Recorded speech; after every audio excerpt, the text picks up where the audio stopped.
വേടൻ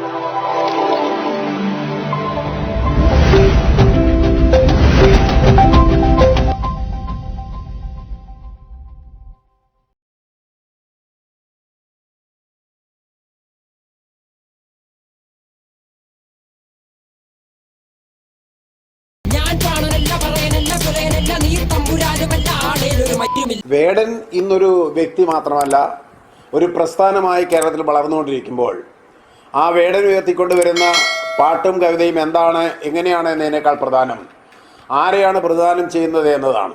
ആ വേടനെതിരെ അതിശക്തമായ ആഭാസകരമായ പ്രതികരണമാണ് വിഷകല ടീച്ചറിലെ ശശികല എന്ന RSSകാരിയും RSSന്റെ നേതാവായ മറ്റൊരു മധുവും നടത്തിയിരിക്കുന്നത്.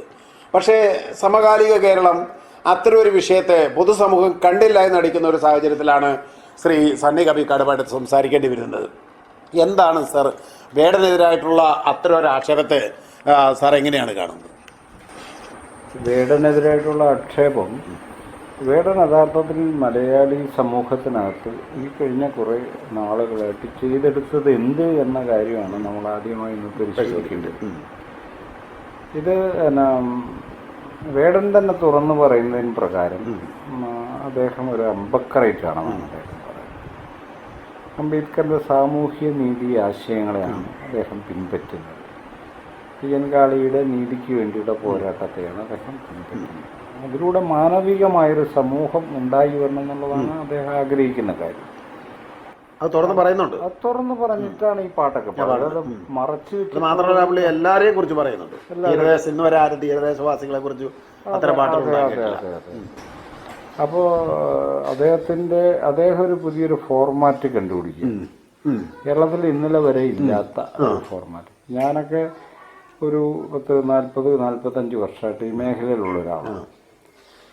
നമ്മളൊക്കെ അത്ഭുതപ്പെടുത്തുന്ന വിധം പുതിയൊരു ഫോർമാറ്റിലാണ് അദ്ദേഹം പണിയെടുക്കുന്നത്. യഥാർത്ഥത്തിൽ ആ ഫോർമാറ്റാണ് ഈ കേരളത്തിലെ യുവജന സമൂഹത്തെ ആകർഷിച്ചിരുന്നത്. അപ്പോൾ ആ ഫോർമാറ്റ് എന്ന് പറയുന്നത് കൊണ്ടപ്പോൾ അത് റാപ്പ് സംഗീതത്തിൻ്റെ ഒരു ഫോർമാറ്റാണുള്ള അദ്ദേഹം കാര്യം. ആ റാപ്പ് സംഗീതത്തിൻ്റെ ഒരു സംഗതി മലയാളി സമൂഹത്തിൻ്റെ കേൾവി ചരിത്രത്തെ, അതായത് പാട്ടിൻ്റെ കേൾവി ചരിത്രത്തെ, ശീലങ്ങളെ അടിമുടിയാണ് ഇതുവരെ ഉണ്ടായിരുന്ന ആ രീതികളെ, കർണാടക സംഗീതത്തിന്റെ എല്ലാത്തിനെയും അട്ടിമറിക്കുന്ന വിധം പുതിയൊരു കാഴ്ചയുടെയും കേൾവിയുടെയും ഒരു ശീലത്തെയാണ് യഥാർത്ഥത്തിൽ വേടൻ പ്രതിനിധാനം ചെയ്യുന്നത്. അപ്പോൾ അത് കൂടുതൽ ഊർജ്ജസ്വലമായിരിക്കുന്നത് അത് ഈ ഏറ്റവും അവഗണിതമായ സമൂഹങ്ങളുടെ രാഷ്ട്രീയത്തെ ഉൾക്കൊള്ളുന്നു എന്നതുകൊണ്ടുകൂടിയാണ്. ഇത് അദ്ദേഹം പറയുന്നുണ്ട്. അല്ല, അത് വളരെ ലളിതമായിട്ടാണ് പറയുന്നത്. അതെ, അല്ല വലിയ ദാർശനിക ഭാവത്തിലൊന്നും അല്ല പറയുന്നത്. മാത്രമല്ല അദ്ദേഹം പറയുന്നത്, ഞാൻ ഒരു പാട്ടുകാരനായ രാഷ്ട്രീയ പ്രവർത്തകനല്ല, ഞാൻ അടിസ്ഥാനപരമായി രാഷ്ട്രീയ പ്രവർത്തകനാണ്. എൻ്റെ രാഷ്ട്രീയം പറയാൻ ഞാൻ പാട്ടിനെ മാധ്യമമായി എടുത്തതാണെന്ന് ഒരു ഇൻ്റർവ്യൂവിൽ അദ്ദേഹം തുറന്നു പറയുന്നുണ്ട്. ഇതൊക്കെ മലയാളത്തിൽ തികച്ചും അപരിചിതമായ കാര്യമാണ്. അതേസമയം തെലുങ്കില് നമ്മുടെ ആന്ധ്രയിലൊക്കെ പണ്ട് ഗദ്ദർ ഇതുപോലെയായിരുന്നു വലിയ. പക്ഷെ ഗദ്ദറിന്റെ പാട്ടിന് ഒരു വർഗപരമായ ഉണ്ടായിരുന്നെങ്കിൽ ഇത് കേരളീയമായിട്ടുള്ള ആ ഒരു പരിപ്രേക്ഷ്യത്തിലാണ്. അതെ, മാത്രമല്ല ഇങ്ങനെ കാര്യങ്ങൾ സ്വയം ഡിഫൈൻ ചെയ്തവർ വളരെ കുറവാണ്.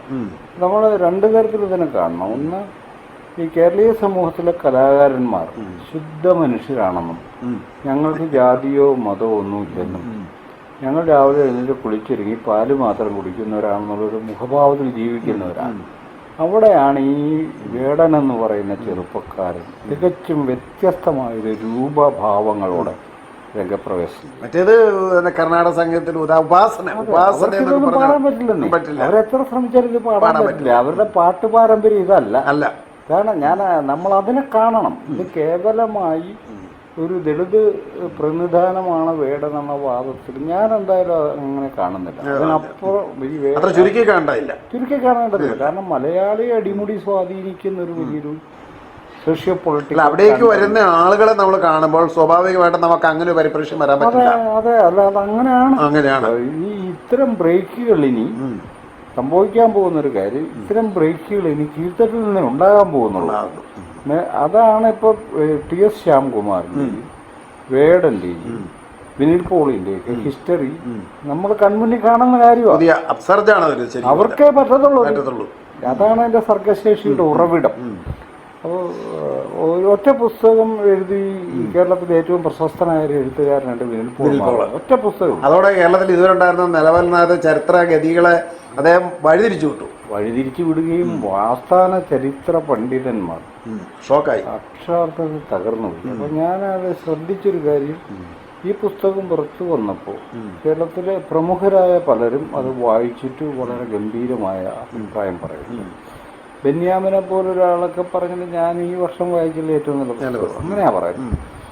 അപ്പോൾ അതിനുശേഷം ഏതാണ്ട് 2 മണിക്കൂറിലധികം നീണ്ടു നിൽക്കുന്ന ദീർഘമായ ഒരു പ്രഭാഷണം രാജൻ ഗുരുക്കൾ അടിമക്കച്ചവടത്തെക്കുറിച്ചാണ് നടത്തി. ഇത്രയും കാലം ചരിത്രം എഴുതിയിട്ട് ഒരിക്കൽ പോലും തോന്നാത്ത ഒരു സംഗതി ഈ ഗുരുക്കളിലേക്ക് എത്തുന്നത് വിനിൽ പോളിലൂടെ. അല്ല, അത് മാത്രമല്ല, EMS തൊട്ടുള്ള എല്ലാ ചരിത്രകാരന്മാരും അടിമത്വം എന്നൊരു സാധനം കേരളത്തിൽ ഉണ്ടായിരുന്നില്ലെന്ന് തന്നെ പറഞ്ഞവരാണ്. യാതൊരു സംശയമില്ലാതെ അത് ഈ ഇടതുപക്ഷ ചരിത്രകാരന്മാർ പറയുന്നതൊക്കെ തന്നെ അങ്ങനെ പറഞ്ഞു. ഈ ജനകീയ ചരിത്രകാരന്മാരും അക്കാദമിക ചരിത്രകാരന്മാരും മറച്ചു വെച്ച ഒരു സംഗതി എടുത്ത് പുറത്തിടുന്നത് വിനിൽ പോളിനപ്പോൾ ഒരു ചെറുപ്പക്കാരനാണ്. അതെ. ഈ കേരളം എത്രയോ വർഷമായിട്ട് ഹിന്ദുത്വ ഭീകരതയ്ക്കെതിരെ പല തരത്തിലുള്ള യുദ്ധങ്ങൾ, അത് താങ്കളൊക്കെ നമ്മളൊക്കെ ചെയ്തിട്ടുണ്ട്. പറഞ്ഞ യുക്തിവാദി സംഘമായാലും വിരുദ്ധ സംഘടനകളായാലും ഒക്കെ അമ്പക്രൈറ്റുകളൊക്കെ വളരെ വലിയ സംഭവങ്ങൾ ചെയ്തിട്ടുണ്ട്. പൊതുസമൂഹത്തിൽ നിന്ന് വിമർശനമൊക്കെ ഉയർന്നുണ്ട്. ശ്യാംകുമാർ ഈ സംഭവത്തിൽ സംസ്കൃത പണ്ഡിതൻ എന്ന നിലക്ക്, ഒരു അമ്പക്രൈറ്റ് എന്ന നിലക്ക് അദ്ദേഹം തുറന്നു പറയുന്നതിന് അയാമാൻ അമ്പക്രൈറ്റ് എന്നാണ് പറയുന്നത്. അതിന്റെ പ്രത്യേകത, അദ്ദേഹത്തിന് വേറെ പ്രത്യേകത ഉണ്ടായിരുന്നു. സംസ്കൃത പണ്ഡിതനെന്നുള്ള അതുകൊണ്ട് മറ്റാർക്കും പ്രതിരോധിക്കാൻ പോലും പറ്റില്ലായിരുന്നു. അപ്പോൾ സംസ്കൃതം അറിഞ്ഞിരിക്കുകയും പുരാണങ്ങളും ഇതിഹാസങ്ങളും ഗാഢമായി പഠിക്കുകയും അതിൽ നിന്ന് ഒരു അമ്പക്രൈറ്റ് പൊസിഷനെ വേർതിരിച്ചെടുക്കുന്നതിലൂടെ ഈ ഹിന്ദുത്വ വിമർശനത്തിന്റെ ഒരു കേന്ദ്ര ബിന്ദുവായിട്ട് ശ്യാംകുമാർ മാറും. അംബേദ്കറുടെ ഭഗവത്ഗീത പഠനത്തിനൊക്കെ ശേഷം ശരിക്കും പറഞ്ഞാൽ അത്തരത്തിലുള്ള ഒരു പെർസ്പെക്റ്റീവിലേക്ക് വരുന്നത് ശ്യാമാണ്. അംബേദ്കറിന്റെ ഒരു ഖേദം തന്നെ സംസ്കൃതം അറിയില്ലായിരുന്നു. അദ്ദേഹം തന്നെ പറയുന്നുണ്ട്, എനിക്ക് സംസ്കൃത ഭാഷ അറിയില്ല, പക്ഷെ സംസ്കൃതം അറിയാവുന്ന ആധികാരിക പണ്ഡിതരുടെ പുസ്തകമാണ് ഞാൻ റെഫർ ചെയ്യുന്നത്. അതിനെ കൂടി ബ്രേക്ക് ചെയ്യുന്നൊരു ഒരു സംഭവമാണ് ശ്യാംകുമാർ ചെയ്യുന്നത്. പുള്ളിയെ നേരിട്ട് തകർക്കാൻ പറ്റില്ല. അപ്പൊ അതുകൊണ്ട് ഇതിനു മുമ്പ് ഇടതുപക്ഷക്കാർ കേരളത്തിൽ, ഇടതുപക്ഷ ഇന്റലക്ച്വൽസിന്റെ വിമർശനം, രാമായണം മഹാഭാരതം എന്നിവ കുഴപ്പമില്ലാത്ത കാര്യമാണ്, RSSകാരെടുത്ത് ദുർവിനിയോഗം ചെയ്യാന്നുള്ള വാദത്തെ സമ്പൂർണമായും തകർത്തെറിഞ്ഞതിൽ ശ്യാമന്റെ ഇടപെടൽ വലിയ റോളുണ്ട്. കാരണം നമ്മുടെ പല ബുദ്ധിജീവികൾ ഈ രാമായണമല്ലേ അയോധ്യ കാലത്ത് ഞങ്ങളുടെ രാമൻ മര്യാദ പുരുഷോത്തമനാണ്, അവരുടെ രാമനാ കുഴപ്പക്കാരനെന്ന രീതിയിൽ പറഞ്ഞവരാണ്. അല്ല, നമ്മുടെ ഇളകിടങ്ങൾ അടക്കമുള്ള കക്ഷികളെല്ലാം തന്നെ ശരിക്കും അവർക്ക് തന്നെ ഒരു വേദി ഉണ്ടാക്കി കൊടുക്കുമായിരുന്നു. അതിനെ പൊളിക്കാൻ പറ്റും. അത് പൂർണ്ണമായി. അപ്പം ഞാൻ പറഞ്ഞു, ഈ ബ്രേക്ക് ത്രൂവിനെ നമ്മൾ ഈ വേടന്റെ പാട്ടായി മാത്രം എടുക്കരുതെന്ന് ഞാൻ പറഞ്ഞു. കേരളത്തിൽ മറ്റൊരു കാര്യം സംഭവിച്ചുകൊണ്ടിരിക്കുക, പലരുടെയും തലക്കകത്ത് ഇത് കയറിയിട്ടില്ല എന്ന് എനിക്ക് തോന്നുന്നത്. മറ്റൊരു വിജ്ഞാന മണ്ഡലത്തിൽ, കലാമണ്ഡലത്തിൽ ഈ കഴിഞ്ഞ കുറേയേറെ വർഷങ്ങളായിട്ട് സാഹിത്യവുമായി ബന്ധപ്പെട്ട അവാർഡുകൾ, സാഹിത്യ അക്കാദമിയിൽ നിന്ന് നേരത്തെ കൊടുത്തിട്ടുള്ള അവാർഡ്, ഇപ്പോഴും കൊടുക്കുന്ന അവാർഡുകൾ, കഴിഞ്ഞ കുറേ വർഷങ്ങളായിട്ട് ഏറ്റവും കൂടുതൽ അവാർഡ് കരസ്ഥമാക്കിയിട്ടുള്ളത് ദളിതരും ആദിവാസികളാണ്, എഴുത്തുകാരാണ്. ഇത് യാദൃശ്ചികമായിട്ട് സംഭവിക്കുന്നതല്ല. അല്ലല്ല. അപ്പൊ ഇനിയും ഒരു പവർഫുൾ ലിറ്റററി ഇമാജിനേഷൻ ഇനി രൂപപ്പെട്ടു വരാൻ പോകുന്ന ഈ ഇടത്തിൽ നിന്നാണ് നമ്മൾ മനസ്സിലാക്കേണ്ടത്. അപ്പോൾ അങ്ങനെ ഒരു വലിയൊരു ബ്രേക്ക് ത്രൂ ഉണ്ട്. അപ്പം അതിലെ ഒരു വലിയൊരു ഐക്കണാണ് യഥാർത്ഥത്തിൽ വേടൻ. രണ്ടാമത്തെ കാര്യം ഇതിൻ്റെ കണ്ടന്റാണ്. അപ്പോൾ ഈ കണ്ടന്റ് വല്ലാതെ ഈ സവർണ ഒളിഗാർക്കിയിൽ നിൽക്കുന്നവരെ വല്ലാതെ അസ്വസ്ഥപ്പെടുത്തുന്നൊരു കണ്ടന്റാണ് വേടൻ പ്രസന്റ് ചെയ്യും. ഒരു മറയുമില്ലാതെയാണ് സംസാരം. ഓരോ പരിപാടി കുഴഞ്ഞോറും ഇതിൽ ഭയങ്കര ജനസ്വാധീനം വർദ്ധിച്ചു വരുന്നുണ്ട്. അപ്പോൾ അത് മാത്രമല്ല, അദ്ദേഹം കഴിഞ്ഞ ദിവസം ഒരു സമ്മേളനത്തിൽ പറഞ്ഞൊരു കാര്യം, നമ്മൾ ചെറുപ്പക്കാർ, യൂത്ത് അരാഷ്ട്രീയവാദികളാണെന്ന് വയസ്സന്മാർ പ്രചരിപ്പിക്കുന്നുണ്ട്. നമ്മൾ പറയണം, നമ്മൾ രാഷ്ട്രീയമുള്ളവരാണ്, അംബേദ്കറെയും അയ്യൻകാളിയൊക്കെ പഠിച്ചിട്ടാണ് ഞങ്ങളൊരു രാഷ്ട്രീയം ഉണ്ടാക്കിയിരിക്കുന്നത് എന്ന് പറയണം എന്ന് ഈ പറഞ്ഞ നാനാജാതി മതസ്ഥരായിട്ടുള്ള അഭ്യസ്തവിദ്യരല്ലാത്ത ഗ്രാമപ്രദേശത്തുള്ള പട്ടണപ്രദേശത്തുള്ള പല തലങ്ങളിൽ നിന്ന് വന്ന പല സ്ഥലങ്ങളിൽ നിന്ന് വന്ന യൂത്തിനോടാണ് പുള്ളി ഈ കാര്യം സംസാരിക്കുന്നത്. അവിടെ അതുകൊണ്ട് അവൻ എപ്പോഴും അംബേദ്കറെ കുറിച്ച് അയ്യങ്കാളിയെ കുറിച്ചാണ് പറയുന്നത്. കേൾക്കാൻ പോകുന്നില്ല എന്ന് ആരും തീരുമാനിക്കുന്നില്ല, കേൾക്കാൻ തന്നെ പോവുക ചെയ്യുന്നത്.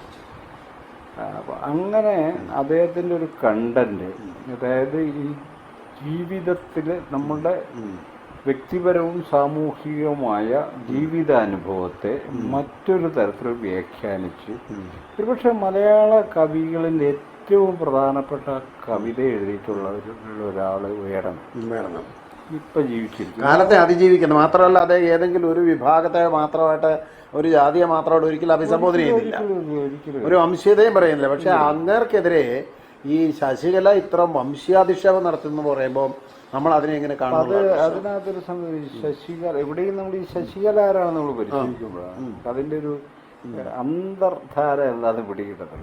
ശശികല കുറേ വർഷമായിട്ട് ക്ഷേത്ര സംരക്ഷണം.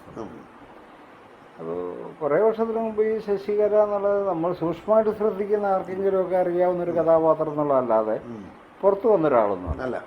ശബരിമല നമ്മുടെ ശൂദ്രലകളുടെ കാലത്താണ് അവർ കേരളത്തിൽ ഒരു പബ്ലിക് ഫിഗർ എന്ന നിലക്കൊക്കെ ഈ ഹിന്ദുത്വ ശക്തികൾ ആഘോഷിച്ച് കൊണ്ടുവന്നത്. അപ്പോൾ ഇവർ പറയുന്നത് മുഴുവനും യഥാർത്ഥ ചരിത്രവുമായി അനുഭവവുമായി ഒരു ബന്ധവുമില്ലാത്ത കാര്യം പറഞ്ഞാണ്. അവരോടുള്ള പല ഇൻ്റർവ്യൂ പുറത്തു വന്നിട്ടുണ്ട്. ഞാനത് ചിലതൊക്കെ കാണുകയും ചെയ്തു.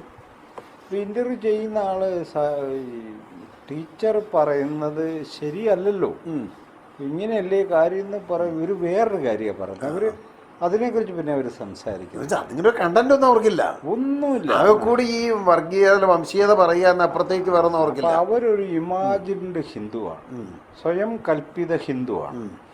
അപ്പം ഹിന്ദുക്കൾ എന്ന് പറഞ്ഞാൽ മുസ്ലിങ്ങളും ക്രിസ്ത്യാനികളും അല്ലാത്തവരെല്ലാവരും ഹിന്ദുക്കളാണ്. ഇതാണ് അവരുടെ സങ്കല്പം. അപ്പോൾ ആ ഹിന്ദുക്കൾ സ്വയം ശിഥിലീകരിക്കുന്ന ചില ഛിദ്രശക്തികൾ ഇതിനകത്തുണ്ട്. അതാണിപ്പോൾ ഈ വന്നുകൊണ്ടിരിക്കുന്നത്. അതാണ് ഈ വേടനടക്കമുള്ള കക്ഷികൾ, അത് ശ്യാംകുമാർ അടക്കമുള്ള നമ്മൾ ഈ പറഞ്ഞ പേരുകളൊക്കെ ഇതിനെ ഈ ഹിന്ദു ആയിട്ടുള്ള അതിനെ ഭേദിച്ചുകൊണ്ടിരിക്കുന്ന ആളുകളെല്ലാം എല്ലാം അപകടകാരികളാണ്, പ്രശ്നക്കാരാണ്. ഇതാണ് അവർ പറയുന്നൊരു സങ്കല്പം. അതിൻ്റെ അടിസ്ഥാനത്തിൽ ഇവർ വേടനെ കുറിച്ച് അവർ പറയുന്നൊരു കാര്യം, അയാളുടെ ഫോർമാറ്റ്, അതായത് ഈ റാപ്പ് സംഗീതവും പട്ടികജാതിക്കാരും തമ്മിൽ എന്താണ് ബന്ധം, അതാണ് അവരുടെ ഏറ്റവും ഭീകരമായൊരു സ്റ്റേറ്റ്മെന്റ്. അതായത് ഒരു ഗായകൻ, അത് മാത്രമല്ല അത് നിങ്ങൾ അത് പാടിയാൽ പോരെന്നുണ്ട്. അതെ, ഞാനതാ പറയുന്നത്. ഒരു ഗായകൻ എന്ത് പാടണം എന്ന് തീരുമാനിക്കാനുള്ള അവകാശം ആ ഗായകനുള്ളതാണ്. ഏത് ഫോർമാറ്റുകളും തിരഞ്ഞെടുക്കാതെ, റാപ്പ് മ്യൂസിക്കോ റാപ്പ് സംഗീതമോ നാടൻ പാട്ടോ ഏത് പോലും തിരഞ്ഞെടുക്കാവുന്നുള്ളൂ. അപ്പോൾ ഇത് പട്ടികജാതിയായിട്ട് ബന്ധമുള്ള പാട്ട് നീ പാടിയാൽ മതി എന്ന് പറയുന്നതാണ് ഏറ്റവും ജാതി ഭീകരത എന്ന് പറഞ്ഞതാ. അപ്പോൾ ഒരു പോലീസ് മർദ്ദനത്തെക്കാളും ഭയങ്കര ഒരു സാധനമാണ് നീ ഇന്ന ക്ലാസ്, നീ ഇന്നതവനാണ്, നിനക്ക് ഇതേ പറഞ്ഞിട്ടുള്ളൂ. അതെ, നീ മറ്റേ ചെറിയ പറച്ചണ്ടയും കൊട്ടി നാടൻ പാട്ടെന്ന് പറഞ്ഞാൽ കോമാളി വേഷം കിട്ടി നിൽക്കണം, അതിനപ്പുറത്തേക്ക് നീ വളരാൻ പാടില്ല. ഇത് കാസ്റ്റിന്റെ ഒരു പ്രവർത്തന, ഒരു മെക്കാനിസം. അതായത് ഞങ്ങൾ ഉന്നത കുലജാതരെന്ന് കരുതുന്നവർ ഞങ്ങൾ പറയും, നിങ്ങൾ അനുസരിക്കും. ഇതാണ് ഫോർമാറ്റ് ഉണ്ടാക്കി വെച്ചിട്ടുണ്ട്. അതെ, അതാണ് ഇവര് പറയുന്നത്. ഇവര് പറയുന്ന വേടൻ പട്ടികജാതിക്കാരനാണ്, അവൻ ഇതൊന്നും പാടണ്ട, അവൻ അവർക്ക് അനുവദിച്ചിട്ടുള്ള പാരമ്പര്യ സംഗതികൾ മാത്രം പാടിയ. രണ്ടാമത്തെ ഭീകരത, അത് ഇവിടുത്തെ ലിബറൽ ബുദ്ധിജീവികളും നമ്മളും ഒക്കെ ഓരോ പല ഘട്ടങ്ങളും ഉപയോഗിച്ചിട്ട വാക്കാണ് ഈ പാരമ്പര്യ കല എന്ന് പറയുന്നത്. അതായത് ഈ പാരമ്പര്യ കല എന്ന് പറയാൻ കേരളത്തിലെ എല്ലാ കലകളും, അത് നിലനിന്നതും നശിച്ചതുമായ മുഴുവൻ കലകളും ജാതിക്കലകളാണ്. ഓരോ ജാതിക്കകത്താണ് ഓരോ കലയും രൂപപ്പെട്ടത്. നമ്മൾ ആചാരങ്ങളെന്ന് പറയുന്ന പോലെ തന്നെ ആചാരങ്ങളെല്ലാം ജാതി ആചാരങ്ങളാണ് പെർഫോമൻസ് എന്ന് പറഞ്ഞു അത് തന്നെയാണ്. ഇപ്പൊ കൊട്ടാനായിട്ട് മാരാര് തന്നെ വേണം എന്ന കാര്യത്തിൽ ഇപ്പൊ ആർക്കും തർക്കമൊന്നുമില്ല, ഇപ്പോഴും തർക്കമില്ല. അവര് തന്നെ അതിന്റെ ആശാ മാല കെട്ടാൻ തന്നെ ആള് മതി എന്നാണ് ഇപ്പോഴും പറയുന്നത്. അതെ അതെ. അല്ല വേറെ ആരും കെട്ടണ്ട, മുഴുവൻ കെട്ടിയ മാല അവൻ എക്സ്പെർട്ട് അല്ലെന്നാ അവര് അതെ അതെ പറയുന്നത്. അതെ. ആ അപ്പോൾ ഞങ്ങളുടെ നാട്ടിൽ ഈ പറയുന്ന കാണക്കാരിയിൽ നിന്ന് ഒരു ജ്യേഷ്ഠ സഹോദരൻ ഇടയ്ക്ക് പുള്ളി ഇങ്ങനെ നൊമാഡിക്കായി ഇങ്ങനെ കറങ്ങി നടക്കുന്ന ഒരാളാണ്. ഇടയ്ക്കൊക്കെ കബിക്കാട് വന്ന് താമസിക്കും. അപ്പോൾ ഞങ്ങളുടെ വീട്ടിലും ഡോക്ടർ സാങ്കുട്ടി ഭട്ടങ്കരിയുടെ വീട്ടിലൊക്കെ ആയിട്ടാണ് താമസം. പുള്ളി നാട്ടിൽ വൈകുന്നേരം ഇറങ്ങി പാട്ടൊക്കെ പാടി നടക്കുന്ന ഒരാളാണ്. അപ്പോൾ അദ്ദേഹത്തോട് എന്തോ കപ്പ ചെത്താനോ കപ്പ അരിയാനോ ഈ പുള്ളി കത്തി അടിച്ചില്ല. അപ്പോൾ അവിടെ ഇരുന്നവരെ പറഞ്ഞത്, രാജൻചേട്ടൻ ഇതൊക്കെ അറിയാവോ, ചെയ്യാൻ അറിയാമോ എന്ന് ചോദിച്ചു. അപ്പോൾ രാജൻചേട്ടൻ പറഞ്ഞൊരു മറുപടി ഇതാ, നീ പ്രസവിക്കാൻ പഠിച്ചിട്ടാണോ പ്രസവിച്ചത്? അപ്പൊ ഈ എക്സ്പെർട്ട് അല്ല എന്ന് പറയുന്നത് ഇത്ര അർത്ഥമേ ഉള്ളൂ. നമ്മള് ഇത് ഒന്നും പഠിക്കാതെ നമ്മൾ ജനിച്ചു പിന്നെ പഠിച്ചെടുക്കുന്നതാണ്, സ്വായത്തമാക്കുന്നതാണ്. മാല കെട്ടാൻ അറിയുന്നതിനെ മാല കെട്ടാൻ പഠിപ്പിക്കാൻ അങ്ങനെ ജന്മനാണെന്ന് പറഞ്ഞാൽ അത് ജാതിയാ, തന്നെ. ഇത് കാസ്റ്റ് കലകളാണ്, ജാതി കലകൾ ചെയ്താൽ മതി എന്ന് പറഞ്ഞാൽ പൂജാരി ചെയ്യട്ടെ, തോട്ടി മലം കോരട്ടെ, കർഷക തൊഴിലാളി ആയിരിക്കട്ടെ എന്നൊക്കെ തന്നെയാണ് അതിൻ്റെ അർത്ഥം. അതിൻ്റെ സമൂഹ ഭാവന അങ്ങനെയാണ്. അപ്പോൾ അത് ഈ വേടന മാത്രമല്ല, അപ്പോൾ നമ്മളത് ശ്രദ്ധിക്കണം. നമ്മൾ ഒരു പൗരന്മാരെന്ന നിലക്ക് ഈ സമൂഹത്തെ മൊത്തത്തിൽ കാണുമ്പോൾ നമ്മളൊന്ന് ആലോചിച്ചു, ഈ സാധനം എല്ലാം തിരിച്ചു വന്നുള്ള അവസ്ഥ എന്തായിരിക്കും? ഇല്ലെന്ന് പറയാൻ പറ്റില്ല. ഇവരുടെ പരമ്പരാഗത ജീവിതക്രമവും പരമ്പരാഗത ആർട്ടും തിരിച്ചു വന്നാൽ ഇപ്പം അവരുടെ ഈ ഒളിഗാർക്കി നിലനിർത്താൻ വേണ്ടിയുള്ള കൗശലങ്ങളും പരിപാടികളും ഗൂഢാലോചനയൊക്കെ നടക്കുന്നുണ്ട്. പക്ഷെ ഇവർ പറയുന്നതിന് പ്രകാരം വേടൻ ഇത് ചെയ്താൽ മതിയെങ്കിൽ കേരളത്തിലെ തങ്കച്ചിമാർ എന്ത് ചെയ്യണമെന്ന് ചോദിച്ചാൽ പഴയ പണിയിലേക്ക് പോകണം. എല്ലാവരും ഇങ്ങനെ തുടങ്ങി കഴിഞ്ഞാൽ കേരളം എന്തായി തീരും. അല്ല, ഇപ്പം ഇവര് പറയുന്നത് എന്താ വെച്ചാൽ അവനെന്താ തുണി കൊടുക്കാതെ നടക്കുന്നവൻ അല്ലെങ്കിൽ അർദ്ധനഗ്നനായിട്ട് നടക്കുന്നുള്ളതാണ്. കേരളത്തിലെ അമ്പൂരി പെണ്ണുങ്ങൾ തുണി കൊടുത്തിട്ട് 1931 1930 100 വർഷം പോലും ആയിട്ടില്ല. അതെ. അപ്പൊ അവരാ പാരമ്പര്യത്തെ എന്ത് പറയണം? മാത്രല്ല ഇവിടെ തുണി ഉടുത്തപ്പം വലിച്ചു കീറിയ മനുഷ്യരാണ് പറയുന്നത്. അപ്പോൾ ഒരാൾക്ക് വസ്ത്രധാരണം എങ്ങനെ നടത്തണം എന്ന് തീരുമാനം ഈ ഗ്ലോബലായിട്ടുള്ളൊരു സാഹചര്യത്തിൽ യൂറോപ്യൻ ഡ്രസ്സൊക്കെയാണ് നമ്മുടെ കുട്ടികളൊക്കെ ഇടുന്നത്. എല്ലാവരും അതിൽ നിന്ന് നമുക്ക് ഒഴിവാക്കാൻ പറ്റില്ല. എല്ലാവരും ആധുനിക സമൂഹത്തിന് ഈ വേഷത്തിൽ മാറി നിൽക്കാൻ പറ്റുമോ? അപ്പൊ ഇവരെന്താ ഈ പറഞ്ഞത്? അപ്പൊ യഥാർത്ഥത്തിൽ വളരെ ജാതി ഭീകരത പറയുന്നത് ഈ വിഷകല എന്നറിയപ്പെടുന്ന ശശികല തന്നെയാണ്.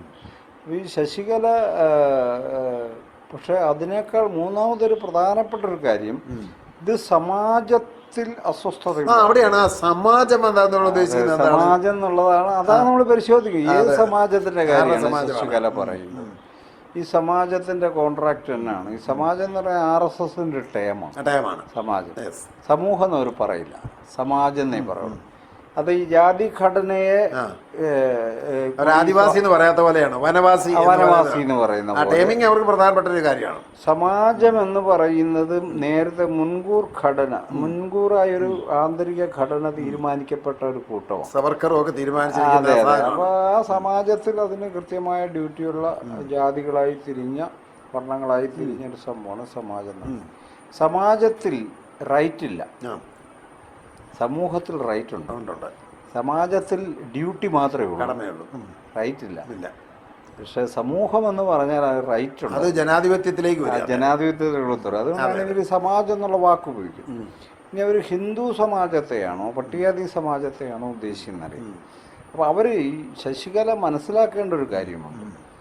ഈ ദളിതർക്കിടയിൽ ഈ ജനവിഭാഗത്തിനിടയിൽ തലക്ക് വെളിവില്ലാത്ത കുറെ ആൾക്കാർ അവരുടെ ഹിന്ദു പാർലമെന്റിലോ ക്ഷേത്ര കാണുമായിരിക്കും. പട്ടികജാതി മോർച്ചയ്ക്ക് അവരുടെ പ്രതിനിധി അല്ല വേടൻ. അതാണ് അവർ മനസ്സിലാക്കേണ്ട കാര്യം.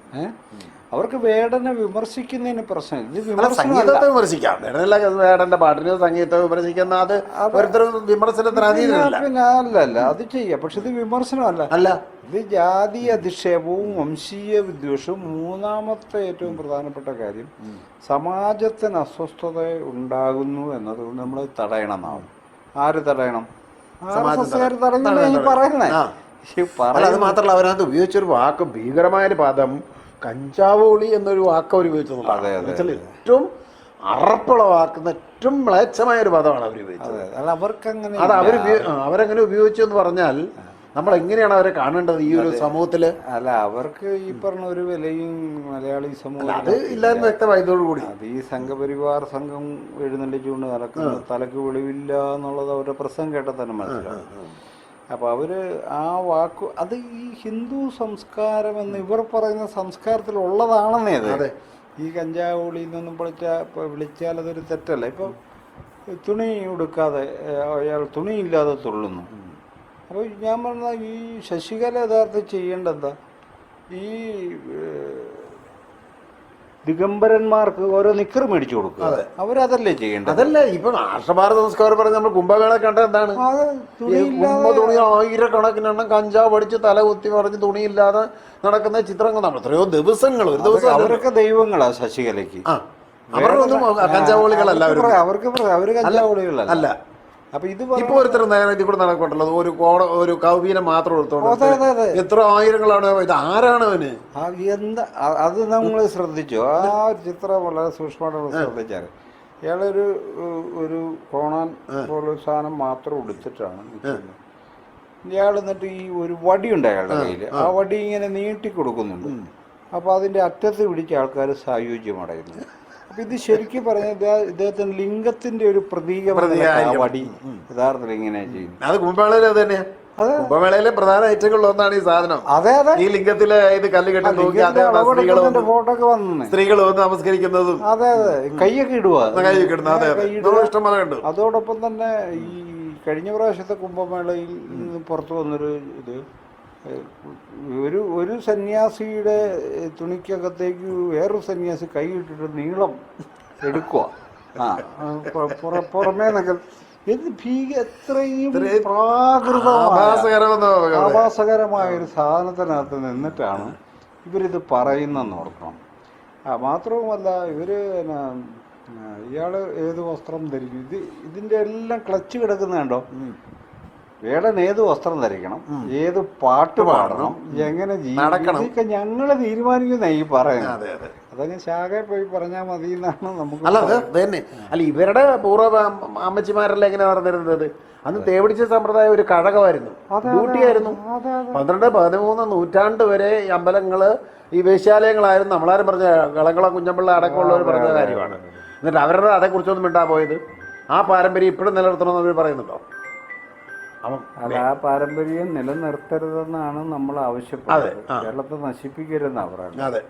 കാരണം കേരളത്തിന് ഇനി അത് താങ്ങാൻ പറ്റിയല്ല. കുറെ വർഷങ്ങൾ ഈ വ്യഭിചാരവും കൂട്ടിക്കൊടുപ്പും ഒക്കെ നമ്മൾ കണ്ടതാണ്. അത് ഇനി തിരിച്ചു കൊണ്ടുവരുന്നത്. അത് ഈ പട്ടികജാതിക്കാരുടെ പേരിലായാലും കൊള്ളാം, നായരുടെ പേരിലായാലും കൊള്ളാം, ആ പഴയ പ്രാകൃതമായ ജീവിതം തിരിച്ചു കൊണ്ടുവരാൻ. നമ്മൾ സിവിലൈസ്ഡ് സൊസൈറ്റിയിലേക്ക് എന്തായാലും പോകാതിരിക്കാൻ പറ്റത്തില്ല. നമുക്ക് ഒരിക്കലും ഈ പ്രാകൃത പഴയ കാലഘട്ടങ്ങളിലേക്ക് തിരിച്ചു പോകാൻ പറ്റത്തില്ല. മാത്രമല്ല, ഇവർ പറയുന്ന പരമ്പരാഗത പട്ടികജാതി സമൂഹത്തിന് റാപ്പ് സംഗീതമായിട്ട് എന്താണെന്നാണ്.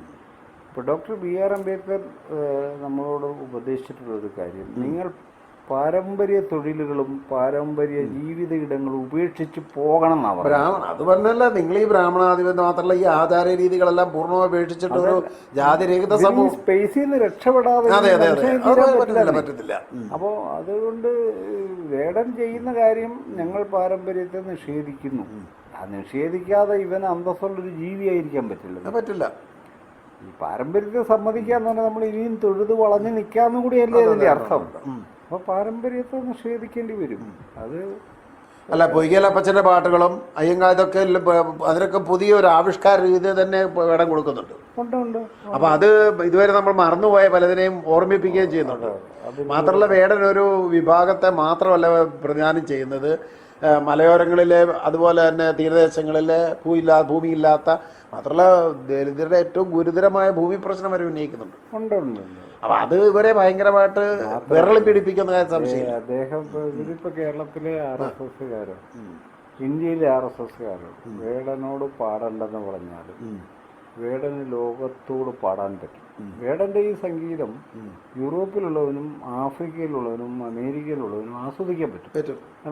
അത് ഈ ശശികലയെ പോലെയുള്ള വീടിന് പുറത്തിറങ്ങാത്ത മനുഷ്യർക്ക് മനസ്സിലാവത്തില്ല ഇതിന്റെ റേഞ്ച് എന്താണ്.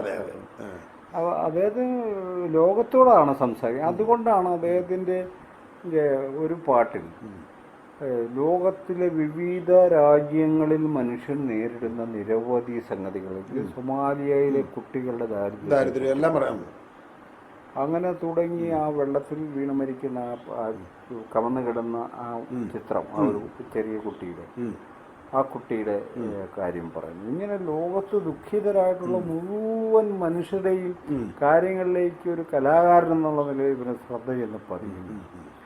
അപ്പോൾ ഈ ചൈനയിലെ ഈ മുസ്ലിം വിരുദ്ധ കലാപത്തെക്കുറിച്ചും അദ്ദേഹം പറയുന്നുണ്ട്. ചെങ്കൊടിക്ക് കീഴിൽ ഖുറാൻ കരിഞ്ഞ മണം എന്ന് പറയുന്നത്. ഇങ്ങനെ ഒരു സർഗാത്മക മനുഷ്യൻ ചെയ്യേണ്ടുന്ന പല കാര്യങ്ങളും അദ്ദേഹം ചെയ്യുന്നു. അപ്പോൾ അതൊന്നും ഇവർക്കിതൊന്നും മനസ്സിലാവില്ല. അല്ല, അത് മാത്രമല്ല, അത് ഈ കാലത്തിൻ്റെ ഒരു സംഗീതമായിട്ട് നമ്മുടെ ചെറുപ്പക്കാരിലേക്ക് വ്യാപകമായിട്ട് പകർന്നു കഴിഞ്ഞു. ഇപ്പോൾ ഒരു വേടൻ പോയാലും നിരവധി വേടന്മാർ ചിലപ്പോൾ ഉണ്ടായിരുന്നു. ആ ഒരവസ്ഥയിൽ ഇവർ ഉന്നയിക്കുന്ന പ്രശ്നം എത്ര ഭീകരമായിട്ടുള്ള ഒരു വംശീയാധിക്ഷേപത്തിലൂടെ ഇവനെ ഇല്ലാതെ കളയാമെന്നൊരു ധാരണയാണ് അവർക്കുള്ളത്. ഇത് തന്നെയാണ് ഈ NR മധു പറയുന്നത്. അതായത് പുതിയ തലമുറയെ വഴിതെറ്റിക്കും. ഇത്രയും വലിയൊരു ആൾക്കൂട്ടം ഇവരെ വല്ലാതെ ഭയപ്പെടുത്തുന്നുണ്ട്. ഈ പിള്ളേരൊക്കെ ഇത് മനസ്സിലാക്കിയിട്ട് വന്നാൽ ഇവരുടെ മുഴുവൻ കച്ചേരി പരിപാടി തീരും. പിള്ളേരിത് മനസ്സിലാക്കും. നമ്മുടെ സമൂഹം ഒട്ടും ഡെമോക്രാറ്റിക് അല്ല, അല്ലെങ്കിൽ റിട്ടേൺ അല്ല. സഹോദരിപൂർവ്വം മനുഷ്യർ ജീവിക്കേണ്ടതുണ്ട്. ജാതി മതമൊക്കെ പറഞ്ഞ് ഇവർക്ക് നിലമുണ്ടാക്കരുതെന്ന് പറയുമല്ലോ സ്വാഭാവികമായിട്ട് വരുന്നവർ. അപ്പം അത് പറഞ്ഞാൽ പിന്നെ ഈ മധുവിനൊക്കെ കേരളത്തിൽ ജീവിക്കാൻ പറ്റില്ല. അപ്പം അതിൻ്റെ ഭയമാണ്. അതായത് ഈ കീഴ്ത്തട്ട് ഉയർന്നു വരുമ്പോഴെല്ലാം സമൂഹത്തിലുണ്ടാകുന്ന പ്രധാനപ്പെട്ട ഒരു കാര്യമാണ് മേൽത്തട്ടിൻ്റെ ഒരു വലിയ അങ്കലാപ്പ്. ആ അങ്കലാപ്പാണ് മധുവിലൂടെയും. എനിക്ക് അത് മാത്രമല്ല സാറേ തോന്നുന്നത്. അതായത് ഇപ്പം ഇടതുപക്ഷത്തെ ഒരു പരിധി വരെ ഭേദിച്ചുകൊണ്ട് സംഘപരിവാറിന് കേരളത്തിലൊരു സ്പേസ് ഉണ്ടായി.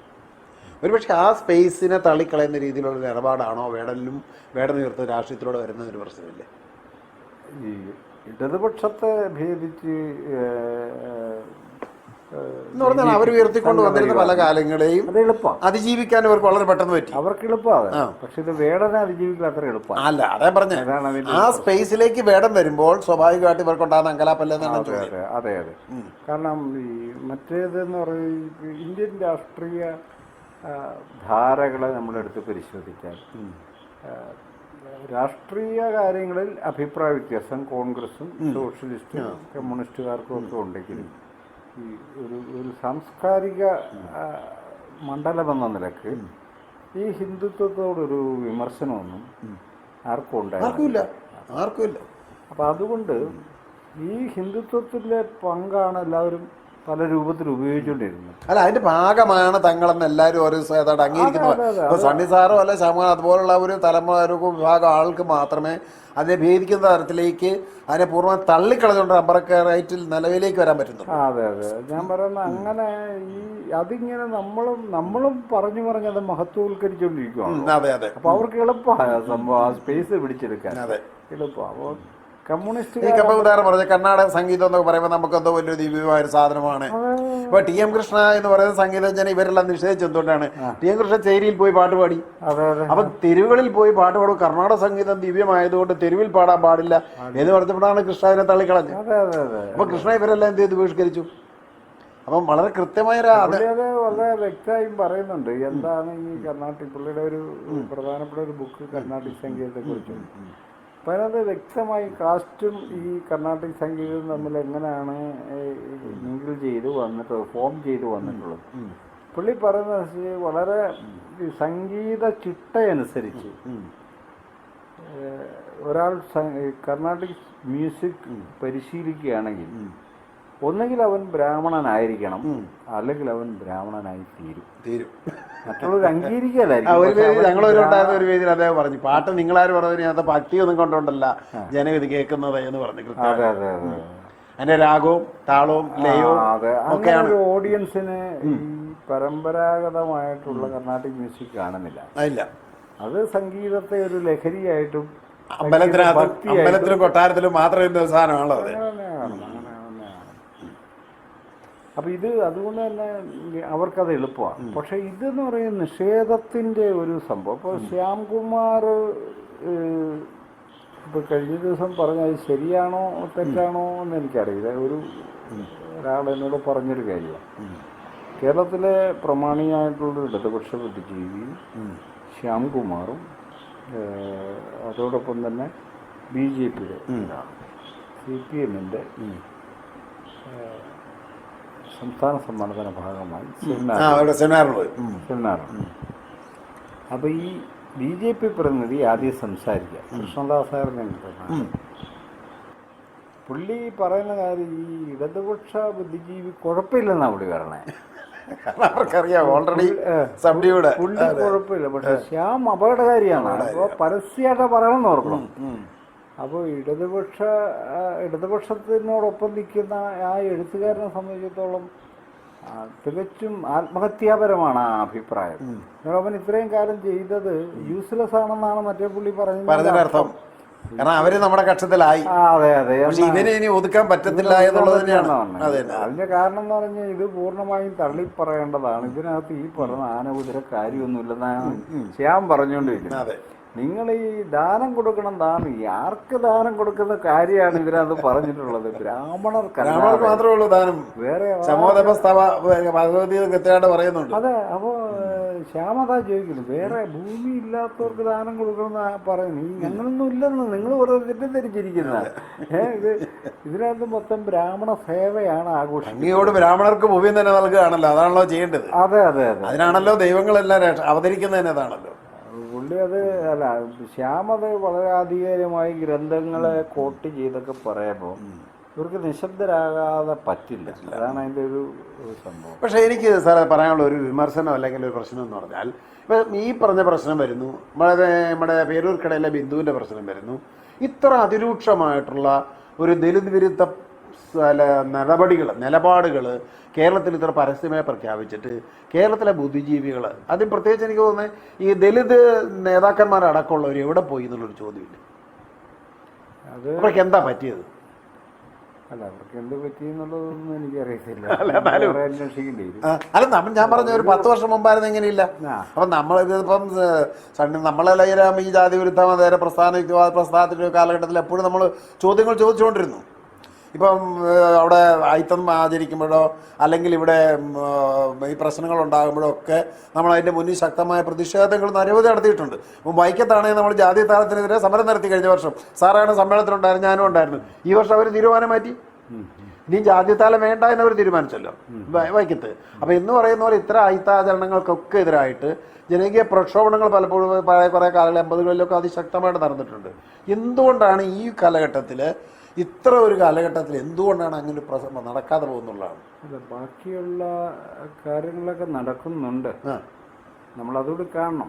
ബാക്കിയുള്ള വിവേചനങ്ങൾക്കെതിരെയുള്ള പൊതു മനസാക്ഷിയുടെ ഉണർവും കാര്യങ്ങളൊക്കെ. അതുകൊണ്ട് ഞാൻ പറഞ്ഞ ആ രാഷ്ട്രീയമായിട്ടുള്ളതെന്നല്ല പറയുന്നത്. ഇപ്പൊ പ്രകടമായി നമ്മുടെ സോഷ്യൽ മീഡിയ എന്ന് പറയുന്ന സാധനം അതിവിശാലമായി കിടക്കുമ്പോൾ പോലും ഈ പറയുന്ന ഒരു ദൽപ്പം പിന്നാലെ ശ്രീകുമാറിന്റെ, വിനോദിന്റെ ഒരു അല്ല സുരേഷിന്റെ ഒന്നും ഒരു പ്രസ്താവന പോലും നമ്മൾ കാണുന്നില്ല എന്നുള്ള ആ ചോദ്യം. അല്ല, അതിനകത്ത് വേറെ കാര്യങ്ങളുണ്ടാവും. കാരണം അവരുടെ സംഘടന നിലക്കും സംഘടനാ നേതൃത്വം എന്ന നിലയ്ക്കും അവരുടെ ഇത്തരം കാര്യങ്ങളോടുള്ള സമീപനം, അവരുടെ താല്പര്യങ്ങളും എല്ലാം കൂടി കൂടിക്കുഴഞ്ഞിട്ടുണ്ടാകുന്നൊരു കാര്യമായിരിക്കും. അതിനകത്ത് ഇപ്പോൾ എന്താണ് സംഭവിക്കുന്നതെന്ന് ആ സംഘടനയ്ക്കകത്തല്ലാത്ത ഒരാളെന്ന നിലയിൽ എനിക്കത് വിശദീകരിക്കാൻ പറ്റില്ല. എന്തായാലും ഒരു കാര്യം ഉറപ്പാണ്, നിർണായകമായ ഇത്തരം ഘട്ടങ്ങളിൽ ഇറങ്ങി നിന്ന് ഈ സമുദായത്തിന് വേണ്ടി ഈ സംസാരിക്കേണ്ടവർ നിശബ്ദരാകുക എന്നുള്ളത് ഒരു ദുരന്തം തന്നെയാണ്. അത് തുറന്ന് പറയാനാണല്ലോ ഈ സംഘടനയൊക്കെ ഉള്ളത്. അത് ഇക്കാര്യത്തിൽ മാത്രമല്ല, പല കാര്യത്തിലും അങ്ങനെയാണ്. ഇതിനു മുമ്പും ഈ കഴിഞ്ഞ കുറേയേറെ വർഷങ്ങളായിട്ട് ഇപ്പോൾ മധുവിൻ്റെയൊക്കെ കാര്യങ്ങളൊക്കെ എടുക്കും. അതിൻ്റെ മാത്രമല്ല, നമ്മൾ സംവരണ പ്രശ്നം വന്നു, EWS വന്നു, ഉപസംവരണം വന്നു, അത്തരം കാര്യങ്ങളൊക്കെ വരുമ്പോഴും പണ്ടൊക്കെ നമ്മൾ അങ്ങനെയല്ലായിരുന്നു. അപ്പം നമ്മൾ അംബേദ്കറെ കുറിച്ച് വ്യാപകമായി സംസാരിക്കുകയും അംബേദ്കറൈറ്റുകളാണ് എന്ന് പറയുകയും ചെയ്യുമ്പോൾ തന്നെ അംബേദ്കർ ഉയർത്തിക്കൊണ്ട് വന്നിട്ടുള്ള ആ ജാതി നശീകരണപരമായിട്ടുള്ള ഒരു നിലപാടിലേക്ക് ഇവർ എത്തുന്നില്ല എന്നുള്ളൊരു വിമർശനമാണ് ഞാൻ പറയുന്നത്. അംബേദ്കറെ നമ്മൾ മലയാളികൾ ദളിത് നേതൃത്വമായാലും പൊതുസമൂഹത്തിലായാലും കൊള്ളാം, അംബേദ്കർ മനസ്സിലാക്കപ്പെട്ടത് എങ്ങനെയാണെന്നുള്ളത് ഒരു സംശയാസ്പദമായ കാര്യമാണത്. അതായത് അംബേദ്കർ യഥാർത്ഥത്തിൽ ബേസിക്കലി അദ്ദേഹം ഒരു സാമൂഹ്യ ശാസ്ത്രകാരനും ഒരു രാഷ്ട്രീയ ചിന്തകനുമാണ്. ഒരു സമൂഹം എന്തായിരിക്കണം എന്നതിനെക്കുറിച്ച് കൃത്യമായൊരു വിഷൻ അദ്ദേഹം മുന്നോട്ട്, അതും ഒരു സിവിൽ സമൂഹം. അതെ, ഒരു രാഷ്ട്രം എന്തായിരിക്കണം എന്നതിനെക്കുറിച്ചും വളരെ കൃത്യമായ ചില ഡിക്റ്റേഷൻസ് മുന്നോട്ട്. അതിനെ പരിശോധിച്ചുകൊണ്ടല്ല പലപ്പോഴും അംബേദ്കറെ കുറിച്ച് ആൾക്കാർ അഭിപ്രായം പറയും. കാരണം അതിൻ്റെ ഒരു പരിമിതി അതാണ്. അപ്പം മറിച്ച് നമ്മളത് പരിശോധിക്കുമ്പോഴാണ് അംബേദ്കറിൻ്റെ ഒരു സമകാലികമായ പ്രസക്തി നമുക്ക് ബോധ്യപ്പെടും. ഇതിനകത്തുള്ള ഒരു ഉദാഹരണം ഞാൻ പറയാം. പക്ഷെ വിവാദമായൊരു കാര്യമാണ്. അതായത് സാമൂഹികമായി വേർതിരിക്കപ്പെട്ടവർ രാഷ്ട്രീയമായി വേർതിരിക്കപ്പെടണം എന്ന് അംബേദ്കർ പറഞ്ഞു. അംബേദ്കർ പറയുന്നതിൻ്റെ ഒരു കോണ്ടെക്സ്റ്റ്, ഒരു സമൂഹത്തിനകത്ത് സാമൂഹികമായി വേർതിരിക്കപ്പെട്ട ഒരു വിഭാഗമുണ്ടെങ്കിൽ ആ വിഭാഗത്തെ രാഷ്ട്രീയമായി തന്നെ വേർതിരിച്ച് കണ്ട് അവർക്ക് സ്പെഷ്യൽ റൈറ്റ് സ്പെഷ്യൽ റൈറ്റ് കൊടുത്ത് അവരെ അക്കോമഡേറ്റ് ചെയ്യണം എന്നതിൻ്റെ അർത്ഥം. അതാണ് സ്പെഷ്യൽ റിക്രൂട്ട്മെന്റ് അടക്കമുള്ള കാര്യങ്ങൾ അദ്ദേഹം വളരെ കൃത്യമായിട്ട് പറഞ്ഞു. അപ്പോൾ ഇതിനകത്ത് ഈ സാമൂഹികമായി വേർതിരിക്കപ്പെട്ടവർ പ്രത്യേക രാഷ്ട്രീയ പാർട്ടി ഉണ്ടാക്കണമെന്നല്ല അംബേദ്കർ ഉദ്ദേശിച്ചത്. അംബേദ്കർ ഉണ്ടാക്കിയ രണ്ട് പാർട്ടിയും ദളിത് പാർട്ടികളല്ല, റിപ്പബ്ലിക്കൻ പാർട്ടിയും അതുപോലെ അത് തന്നെയാണ്. അതെ, റിപ്പബ്ലിക്കൻ പാർട്ടി ലേബർ പാർട്ടിയാണ്. അപ്പോൾ ഏറ്റവും അവസാന ഘട്ടത്തിൽ റാം മനോഹർ ലോഹിയായിട്ട് ചേർന്നിട്ടാണ് റിപ്പബ്ലിക്കൻ പാർട്ടി അദ്ദേഹം പ്ലാൻ ചെയ്യുന്നത്. പെട്ടെന്ന് മരണം സംഭവിച്ചിട്ടാണ് നടക്കാതെ പോയത്. അപ്പോൾ അത് മാത്രമല്ല, ഇപ്പം നമ്മളെ പെരിയാറൊക്കെ ആയിട്ട് ബന്ധപ്പെട്ടുകൊണ്ട് വലിയൊരു മൂവ്മെന്റ് തന്നെ പ്ലാൻ ചെയ്തിട്ടുണ്ടായിരുന്നു. അതെ അതെ. അപ്പോൾ ഞാൻ പറയുന്നത് ഈ അംബേദ്കർ വിഷൻ, ഞാൻ അംബേദ്കറൈറ്റ് ആണെന്ന് പറയുമ്പോൾ അംബേദ്കർ പറയുന്നൊരു കാര്യത്തെ നമ്മൾ തന്നെ തെറ്റിദ്ധരിക്കുകയാണെങ്കിൽ ഉണ്ടാക്കാവുന്നൊരു പ്രശ്നമുണ്ട്. അപ്പോൾ ഇങ്ങനെ പല കാര്യങ്ങളും അംബേദ്കർ വളരെ ഭാഗികമായി മാത്രം മനസ്സിലാക്കപ്പെടുക, തെറ്റിദ്ധരിപ്പിക്കാൻ കഴിയുന്നത് അംബേദ്കറെ പ്രൊജക്റ്റ് ചെയ്യുക. അംബേദ്കറിന്റെ കൺസ്ട്രക്റ്റീവ് വശങ്ങൾ ഒരിക്കൽ പോലും കേരളത്തിൽ ചർച്ച ചെയ്തു. കൺസ്ട്രക്റ്റീവായ കുറച്ച് അംബേദ്കർ യഥാർത്ഥ ഇന്ത്യൻ ദേശരാഷ്ട്രത്തിന്റെ ആണിക്കല്ലായിട്ടുള്ള പല സ്ഥാപനങ്ങളുടെയും നിർദ്ദേശം അംബേദ്കർ മുന്നോട്ട് വെക്കുന്നത്. ഈ പറഞ്ഞ റിസർവ് ബാങ്ക് അടക്കമുള്ള സ്ഥാപനങ്ങളുടെ ഇതിനെക്കുറിച്ച് അദ്ദേഹം പറയുന്നു. 1936 അദ്ദേഹം ഈ ഇന്ത്യൻ ലേബർ പാർട്ടി തെരഞ്ഞെടുപ്പിൽ നിൽക്കുമ്പോൾ മാനിഫെസ്റ്റോയിൽ ഒരു ഐറ്റം, ഇന്ത്യയിലെ ഇൻഷുറൻസ് ദേശസാൽക്കരിച്ച് ആ പണം കൊണ്ട് രാഷ്ട്രത്തിന്റെ നിർമ്മാണം നടത്തണം എന്നാണ് പറയുന്നത്. അത്രയും ദൂരക്കാഴ്ചയുള്ളൊരു മനുഷ്യനാണ് ഈ അംബേദ്കർ. മാത്രമല്ല അദ്ദേഹം പറയുന്നുണ്ട്, ബ്രാഹ്മൺ ബനിയ സഖ്യം നേതൃത്വം കൊടുക്കുന്ന ദേശീയതയിൽ നിന്ന് ഭിന്നമായി ദളിതർ, കർഷകർ, തൊഴിലാളികൾ ഇവരടങ്ങും ഒരു ബദൽ ദേശീയതയാണ് ഞാൻ പറയുന്നതെന്ന് അദ്ദേഹം പറയുന്നുണ്ട്. അപ്പോൾ അങ്ങനെ ഒരു ഭയങ്കരമായൊരു വിഷൻ അംബേദ്കർക്കുണ്ടായി. മാത്രമല്ല അതിനെയെല്ലാം ജനാധിപത്യ ഒരു ചട്ടക്കൂടിനകത്ത് ഒതുക്കിക്കൊണ്ട് എങ്ങനെ ആയിരിക്കണം അത് പുനഃസൃഷ്ടിക്കേണ്ടതിനെ കുറിച്ചുള്ള കാഴ്ചപ്പാടുണ്ടായിരുന്നു. തീർച്ചയായിട്ടും. മാത്രമല്ല നമ്മൾ കാണേണ്ട ഒരു കാര്യം, 1917 മുതൽ അംബേദ്കർ സാമൂഹിക രംഗത്തുണ്ട്. 17 മുതൽ 1950 ജനുവരി 26 വരെയുള്ള എന്ന് പറയുന്നത് ഇന്ത്യൻ ഭരണഘടന അംഗീകരിക്കുന്ന 49 നവംബർ 26 വരെയുള്ള കാലയളവിൽ ഇന്ത്യയിലെ മുഴുവൻ നിയമനിർമ്മാണത്തിൽ നേരിട്ട് ഇടപെട്ട ഒരേയൊരു മനുഷ്യൻ. വേറെ ആർക്കും അതിൻ്റെ ചരിത്രം ഇല്ല. അന്ന് മുതൽ ആ സൗത്ത് ബോറോ കമ്മീഷൻ മുതൽ ഭരണഘടനാ അസംബ്ലി വരെ എല്ലാ സ്ഥലത്തും ഇദ്ദേഹം ഉണ്ടെന്നല്ല, കൃത്യമായൊരു അഭിപ്രായം ഇടപെടലുണ്ട്. അപ്പോൾ അങ്ങനെ ഉള്ള ഒരാളെന്ന നിലക്ക് ഡോക്ടർ BR അംബേദ്കറിൻ്റെ കൺസ്ട്രക്റ്റീവ് വർക്ക് എന്ന് ഞാൻ പറഞ്ഞു 1946 പീപ്പിൾസ് എഡ്യൂക്കേഷൻ സൊസൈറ്റി ഉണ്ടാക്കും. പീപ്പിൾസ് എഡ്യൂക്കേഷൻ സൊസൈറ്റി ഉണ്ടാക്കി 2 കോളേജുകൾ, ഹോസ്റ്റൽ സൗകര്യം, വണ്ടി, കുട്ടികളെ കൊണ്ടുവന്ന് ആക്കാൻ വേണ്ടി വണ്ടി അടക്കം അന്നത്തെ കാലത്ത് അത് ഏർപ്പാടാക്കും. അപ്പോൾ അതൊരു മോഡലായിട്ട് അദ്ദേഹം അതിനെ കൊണ്ടു നടക്കുന്നുണ്ട്. ഔറംഗാബാദിലും മുംബൈയിലുമായിട്ട് 2 സിദ്ധാർത്ഥ കോളേജുകൾ അദ്ദേഹം തുടങ്ങുന്നുണ്ട്. അംബേദ്കറിൻ്റെ മരണശേഷം അംബേദ്കറിസത്തെയും ബുദ്ധിസത്തെയും വീണ്ടെടുക്കാൻ നേതൃത്വം കൊടുത്തത് ഈ കോളേജിൽ നിന്ന് പഠിച്ചിറങ്ങിയ കുട്ടികളാണ്. കാരണം അതിൻ്റെ ഒരു ഹിസ്റ്ററി കേരളത്തിലും കോളേജൊക്കെ ഉണ്ട്. അവർക്ക് ഇങ്ങനെ ഒരു വിഷയം ഉണ്ടോ എന്നുള്ളൊരു ചോദ്യം. അത് ഞാനിപ്പോൾ അല്ല, അതതിൻ്റെ ഒരു പ്രധാന രാഷ്ട്രീയം എന്ന് പറയുന്നത്. അതെ അതെ. അങ്ങനെ ഒരു വിഷൻ ഇല്ലാതെ നമ്മൾ കോളേജും സ്കൂളും നടത്തിയത് കൊണ്ട് മാത്രം ഒരിക്കലും ഉണ്ടാവില്ല. ജനതയ്ക്കൊരു അല്ല, ദേശാധികാരത്തിൽ നമുക്ക് പങ്കാളിത്തം ഇല്ലാത്തതിനുള്ള കാലം നമ്മൾ ഇതൊന്നും പറഞ്ഞിട്ട് വലിയ കാര്യമൊന്നുമില്ല. പറഞ്ഞിങ്ങനെ അങ്ങ് പോകാം എന്നുള്ളതിനപ്പുറത്തേക്ക് ഒന്നും കാര്യങ്ങളില്ല.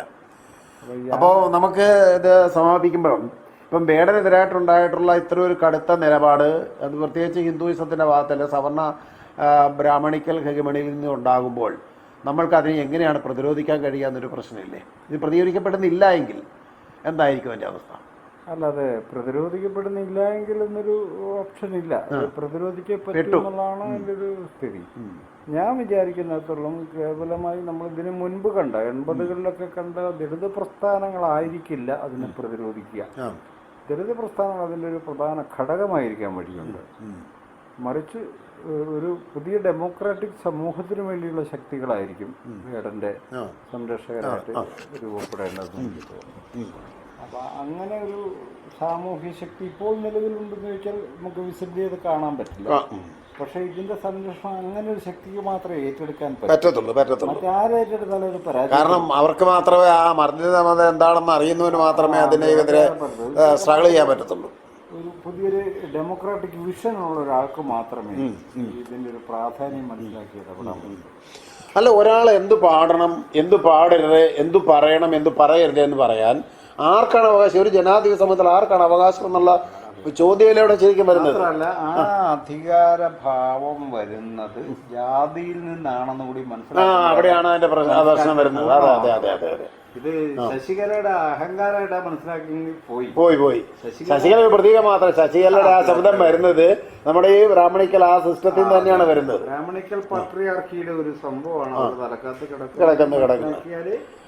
അതുകൊണ്ട് എന്തായാലും ഇതിന് വേടനെ പ്രതിരോധിക്കാനോ അല്ലെ വേടനെ പ്രതിദാനം ചെയ്യുന്ന വിഭാഗത്തിന്റെ സ്വഭാവങ്ങളെ പ്രതിരോധിക്കാനോ എന്തായാലും ശശികലയല്ല 100 ശശികലമാര് ജനിച്ചാൽ നടക്കില്ല എന്ന കാര്യം ഉറപ്പല്ലേ? ഒരു ബ്രേക്ക് ത്രൂ സംഭവിച്ചു. അതാണ് ഞാൻ തുടക്കത്തിൽ പറഞ്ഞത്. പല ദിക്കുകളിൽ, പല രീതിയിൽ, പല മണ്ഡലങ്ങളിൽ അടിസ്ഥാനപരമായ വേർപെടൽ നടന്നു കഴിഞ്ഞിരിക്കുകയാണ്. ഇത്രയും കാലം പറഞ്ഞ ബുദ്ധിമുട്ടല്ല ഇനി പറയുന്നത്. അതെ അതെ വേറെ അതെ അതെ അതെ.